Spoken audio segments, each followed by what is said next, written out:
மற்ற கட்சிகளில் என்ன புகைச்சல்லாம் இருக்கோ அந்த புகைச்சல் திமுக கூட்டணியிலும் இருக்கு. திமுக கூட்டணி நீங்கள் தோற்றத்தில் வேணால் பார்த்தீங்கன்னா அவங்க வந்து ஸ்ட்ராங்காக இருக்காங்க, ஒன்றா இருக்காங்க. அப்படி உண்மைதான்.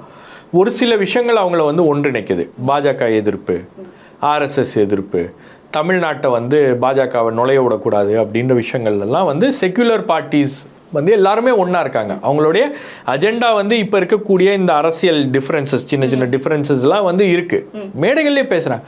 நாம் திமுகவை வந்து 1000 விமர்சனம் செய்யலாம், ஆனால் திருப்பரங்குன்ற விஷயத்தில் திமுக அரசை விட்டு கொடுக்க மாட்டோம் அப்படின்னு தான் கூட்டணி கட்சிகள் பேசுகிறாங்க. திமுக எடுத்த நிலைப்பாடு சரி அப்படின்னு பேசுகிறாங்க. சில விஷயங்களில் திமுக அவங்க ஆதரிக்கிறாங்க. ஆனால் திமுகவிலையும் பிரச்சனைகள் இருக்கிறது. திமுகவில் இருக்கக்கூடிய கட்சிகளுக்கும் தெரியும் கீழே வந்து அதிருப்தி என்பது அதிக அளவில் மக்கள் மத்தியில் இருக்குது. ஆனால் நீங்கள் அந்த ஓட்டு அப்படின்னு வரும்போது வாக்கு சதவீதம் இதெல்லாம் வாக்கு போடணும் அப்படின்னு வரும்போது அதை மேனேஜ் பண்ணுறதுக்கான எல்லா வேலைகள்லையும் திமுக ஒரு பக்கம் செஞ்சுக்கிட்டே இருக்குது. அப்படின்றனால இப்போதைக்கு நமக்கு வந்து பெரிய அளவுக்கு ஒரு த்ரெட் எதுவும் இல்லை. நீங்கள் இன்றைக்கி பயம் என்ன உங்களுக்கு? தாவேகா ஏடிஎம்கே ஒன்றா வந்துட்டாங்கன்னா ஒரு பயம், ஒரு 96 மாதிரி ஒரு மொமெண்டம் வந்துடும், அந்த பயம். ஆனால் இன்னைக்கு அந்த மாதிரி ஒரு சூழல் இல்லை அப்படின்னும் போது இப்போதைக்கு வந்து அவங்க கொஞ்சம் கான்ஃபிடென்ட்டாக இருக்கிற மாதிரி இருக்குது.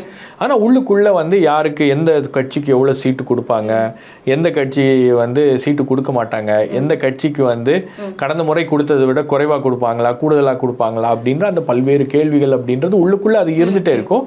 பட் அதை எல்லாத்தையும் வந்து ஏதோ ஒரு இடத்துல திரு மு.க. ஸ்டாலின் அவர்கள் அதை அட்ரஸ் பண்ணிகிட்டே இருக்கார் அப்படின்னு பார்க்குறேன்.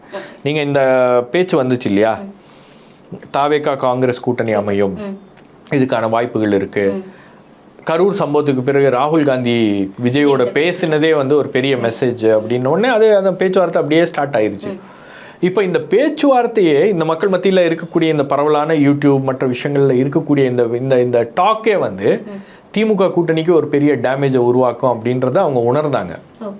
உணர்ந்ததன் பேரில் தான் வந்து டெல்லிக்கு திரு சபரீசன் அவர்கள் போய் பீகார் எலெக்ஷனுக்கு பிறகு காங்கிரஸ் தலைவர்கிட்ட நேரடியாகவே நீங்கள் கூட்டணியில் இருக்கீங்களா இல்லையா அப்படின்னு கேட்கக்கூடிய ஒரு நிலைமை அப்படின்றது ஏற்பட்டுச்சு.